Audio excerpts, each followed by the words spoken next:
Hi everybody, Bobby Ogilvy, Project Manager and Professional Coach. So today I want to tackle how do you get people to change? Or particularly in the context of coaching, what is required as an assumption, as a starting point to be able to get someone to change? So one of the important premises of this, and if you remember that coaching is client-centered, right? And so it is both driven by the client in terms of their goals, but also from the client in terms of the solutions and insights are coming out of them. This is, you're not the consultant telling them what the right answer is. You're exploring and eliciting that resourcefulness out of them. And that ultimately means that there is what ultimately should be a deep belief in people potential. Right?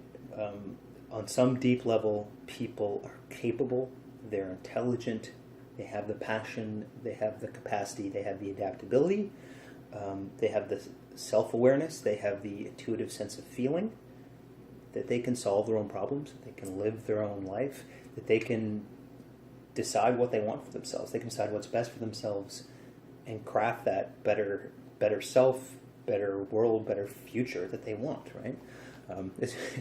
A nod that I mentioned that often in depression work you'll hear something called the cognitive triad, which is depressive views of, in that sense, self, world, and future, right? But in some sense, it just shows that these three belief systems, self, world, and future, are all interconnected, and it works too in a positive sense, right? When you're feeling positive about yourself, you feel more positive about the world or the future, or really any one of those starts to affect the other two. You start to feel positive about the future, the world seems brighter, you find more resourcefulness in yourself, right?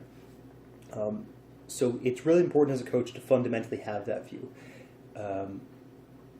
Part of that is that you can't tell someone what the right answer is, as much as sometimes the consultant expert part of you, you can put on the hat for a second and say, as someone trained in project management, put aside the coaching for a second, I advise you against blah, or advise you against this. So you've probably, heard of circumstances of lawyers saying it's as your lawyer, blah, blah, blah. And what they're trying to say is that, you as the client can pick what you want, but you're going against my expert opinion, right?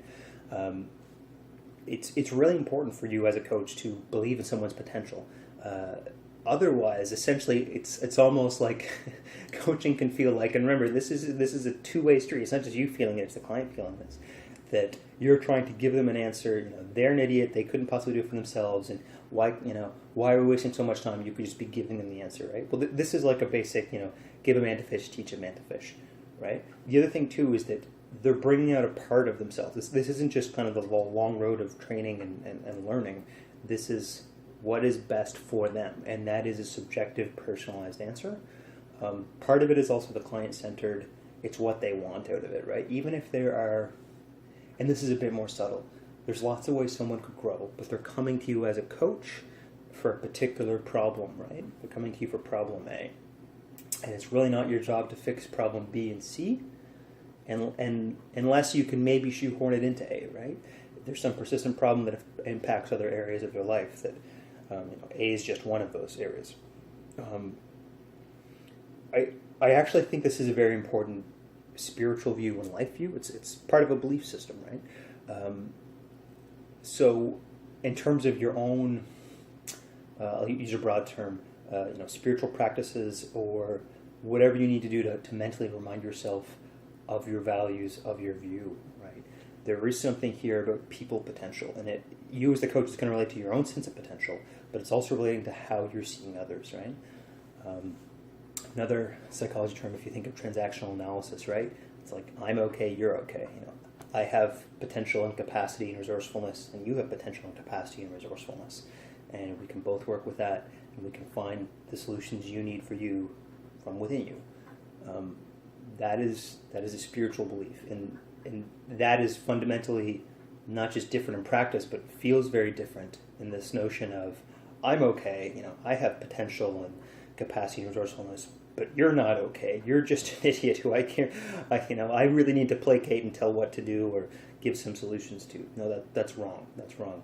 In another sense too, you will lose clients that way, or you should say you won't maintain clients that way.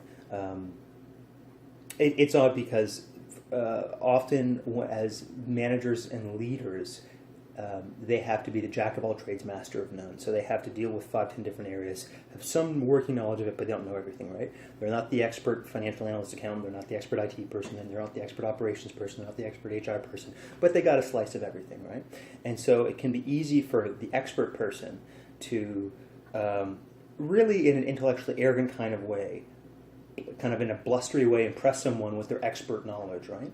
But if that doesn't relate to, in the coaching sense of things, how you can transform them, how they can transform themselves, how they're getting better, how they can tap into their potential, it's really just you as that expert person being very proud of your knowledge and in some sense being aggressive, because it's not just I have lots of knowledge, but you don't, and therefore I'm awesome and I'm better than you.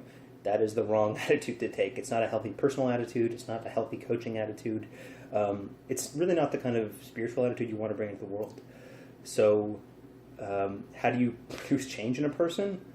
Ultimately, you need to believe in their own capacity, their own ability for wakefulness and intelligence. And then part of the coaching process is bringing that out. I'm Bobby Ogilvy, Project Manager and Professional Coach.